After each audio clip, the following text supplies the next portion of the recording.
नमस्कार, नम्रतास किचनमध्ये आपलं स्वागत आहे। काजू आणि दुधापासून मस्त अशी चॉकलेट बनवणार आहोत, जी लहान मुलांना तुम्ही कधी केव्हाही खायला देऊ शकता। तर त्याच्यासाठी इथे मी काजू घेतलेले आहे, ते आपल्याला मिक्सरमधून चांगलं बारीक वाटून घ्यायचे आहेत, एकदम पावडर करायची आहे। आणि इथे मी सिलिकॉन चॉकलेट शेपर घेतलेला आहे, त्याला तुपाने ग्रीस केलेला आहे।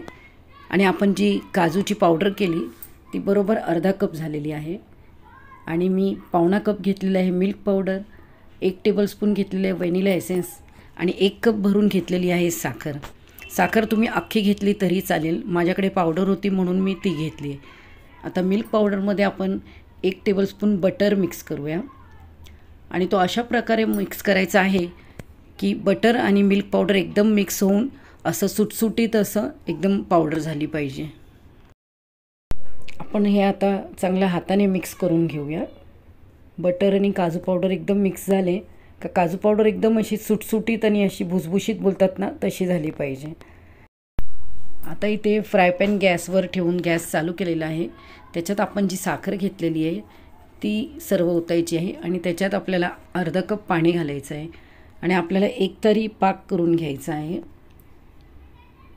सर्व मिक्स करून घेऊया आणि ह्याचा आपण पाक तयार करून घ्यायचा आहे। तर पाक तयार झालेला आहे, गॅस बंद करूया आणि ह्याच्यात आपण काजू पावडर आणि मिल्क पावडर आणि बटर जे मिक्स केलेलं ते सर्व ओतायचं आहे आणि ह्याला चांगलं आपल्याला मिक्स करून घ्यायचं आहे, जराही थांबायचं नाही आहे। आणि व्हॅनिला एसेन्स घालूया। तर हात पटपट तुम्ही चालवत राहा, नाहीतर तो एकदम चिटकून जाईल फ्राय पॅनला। एक गोळा तयार झालेला आहे, हे मी प्लेटमध्ये काढून घेतलेलं आहे। ह्याला थोडंसं आपण थंड करून घेऊया आणि ह्याला चांगलं एका पेपरनी मळून घेऊया, कारण गरम आहे ते। आणि जेव्हा हलकंसं गरम राहील त्याला आपण ते जे शेपर घेतलेलं आहे चॉकलेटचं सर्व त्याच्यात सेट करायचं आहे। आणि एक 15 ते 20 मिनिटानंतर आपण हे सर्व काढून घेऊया।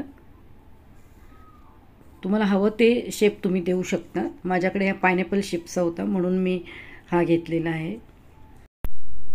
हे चांगलं सेट झालेलं आहे। आता आपण 20 मिनिटं झालेलं आहे, हे सर्व काढून घेऊया। हलकंसं गरम आहे, एका प्लेटमध्ये काढून आपण ह्याला 1 ते 1.5 तास असंच फॅन खाली थंड व्हायला सोडू।